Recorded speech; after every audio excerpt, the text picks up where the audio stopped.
Hoje vamos falar deste caso em que o paciente apresentava severo bruxismo, com grandes desgastes em todos os dentes. O paciente queria voltar a ter a harmonia no sorriso que tinha, com naturalidade e durabilidade.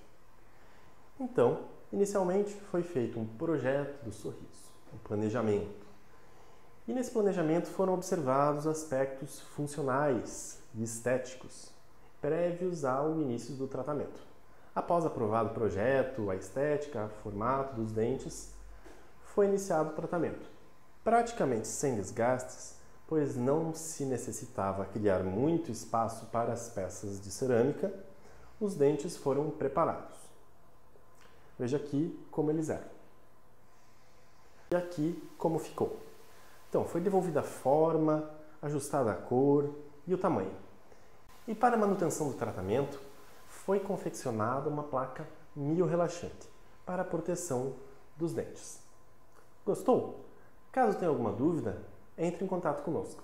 Até mais!